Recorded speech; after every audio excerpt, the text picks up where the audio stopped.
There's a bomb on your head. It's counting down, and the only way to survive is to make it someone else's problem. This is the game I made, and I had no idea if it was gonna work. This video is sponsored by Forge GUI, but more on them later. So this started with a game that already exists on Roblox called Time Bomb. You get a bomb, you pass it to someone else before it goes off. Pretty simple, right? I wanted to make something like it, but I couldn't just copy it. There's no point in that. So I thought of a spin that would be unique to my game. In the original, everybody spawns in a map with one single bomb, and you basically pass it on until there's one person left alive.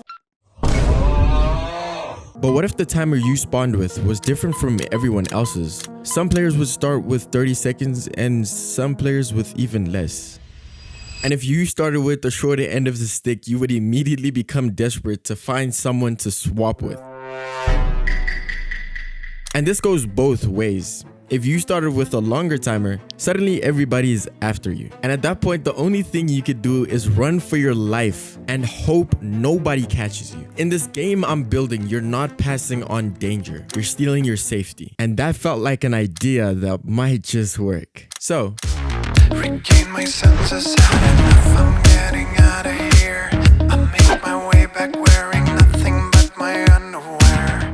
the first thing I needed was the timer system. Every player who joins a round spawns in with a bomb above their head and a visible countdown attached to it. The starting time is randomized within a range, so no two players can actually start with the same amount of time. For the timer itself, I used a billboard GUI attached to each player's character. That's what keeps the countdown visible and floating above their head in world space. So it's basically just always facing the camera. The logic behind it basically runs on the server using a script in each player's character, counting down every second, firing a remote event to update the display on the client side. Now, how the swap mechanic works is the part that makes the game what it actually is. So when you get close enough to another player, I added a screen GUI, which is going to be our swap button. And when you enter the swap range, the button turns white momentarily just to notify you that you're in swapping range. The proximity detection is handled on the server side, so every frame we're basically checking the distance between players, and the moment you're within swapping range, the server fires a remote event to the client, showing you that you're basically able to swap. And when you basically hit the button, the server takes your remaining time and the other player's remaining time and just swaps the values. The bombs stay where they are. Your bomb stays above your head and their bomb stays above theirs. Basically, only the numbers change. And with that being said,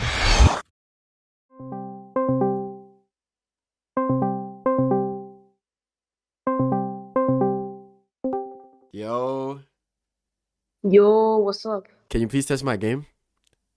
Sure. He tried it and hated it, but he was right.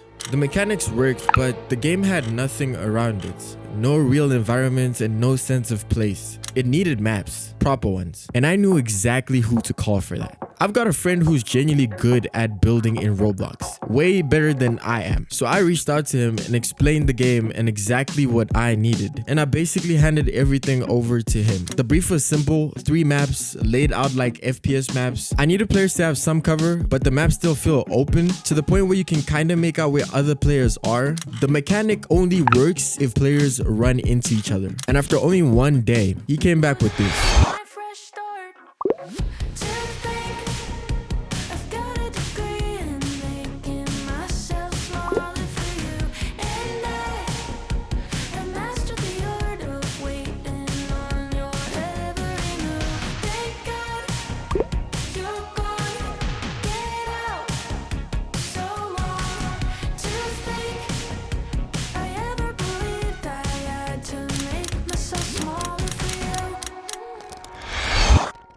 He sent them over to me, and just like that, it actually looked like it was coming together. Quick segment before I keep going. Today's video is sponsored by Forge GUI, an AI design studio specifically built for game developers. You type a prompt and it generates icons, thumbnails, UI, GFX, you basically name it. No Photoshop, no Blender, no chasing someone on Discord for 3 days asking for your thumbnails. Over 40,000 developers across Roblox, UEFN, and Minecraft use it already. I personally used it to make the icon for this very game, and I'll show you that just now.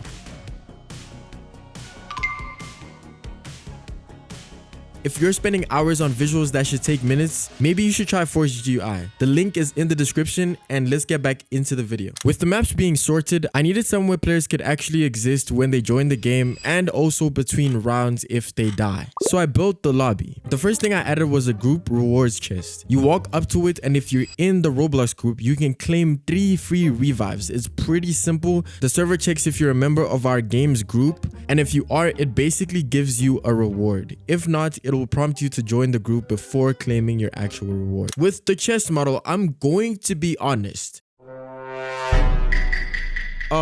When I was making it, I kind of took it from a game called Zoo or Oof, similar with the crate shop. So if you've played it, you'll probably recognize them. I didn't see the point of reinventing the wheel for a placeholder model when I still had a lot of the game to actually build. Then there's the crate shop. You walk up to it, you can basically browse the available crates, and you spend your in-game money to roll for bomb skins. There are also crates that cost Robux, but more on that later. We haven't even actually connected the developer products. The map selectors are probably my favorite part of the lobby layout. They're basically these stations you walk up to. Each one has a surface GUI that shows you a preview of the map you're selecting. You walk up to it, and then the zone you basically walk into is part of your votes. And there's also a random option if you just don't care what map you want to play. It's a much better flow to give players a choice than just dropping them into random maps without having any of them at least choose. I also put in a spectate pad. If you're eliminated and are waiting for the next round, or you just joined the game late, you can basically step up to the pad and watch whoever's still alive. There's a leaderboard stand showing the top players' money, wins, and streaks. And I also made a separate stand that shows you the events and upcoming updates, so players can kind of get an idea what might be coming to the game. The lobby might change. I'm not married to how it looks right now, but it does work. So at this point, the game has maps, it has a lobby, and basically some core mechanics. The only thing left I had to do was kind of give the game more polish and a reason for players to want to come back. I added a billboard GUI above every player's head showing their name, wins, and streaks. So every single time you're in the lobby, everyone can see how good you are at the game or how much you've been grinding. I also added a money placement system, so basically when a round ends, you get in-game currency depending on what place you actually finished. And even if you do get eliminated first, it's okay, you still walk away with something, just not as much as you would if you won.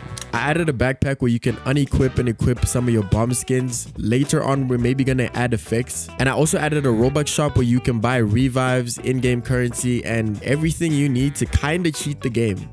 But that's just for players who don't really want to grind and want every single thing they can get. For the bomb skins, I'm pretty sure you guys saw earlier, I built a crate system. You spend your in-game money to roll, and depending on which crate you decide to roll, factors into the rarity of the bomb you're gonna get. And if you do roll the same skin that you already have, you get some in-game money back. To keep people coming back to my game, I added a daily reward system to give people a reason to come back every day. You log in, claim it, come back tomorrow, and get something better. I also added a quest panel, which you can see the tasks you need to complete to get like rewards. And last thing I added was a bomb that follows you around in the lobby like a pet. Whatever skin you have equipped from your backpack basically shows on the bomb, and other players can see it too. So you're not just seeing it on your screen, and you can basically flex if you've managed to roll insane skins. I made sure that all of the systems we added were working, and then I left the game.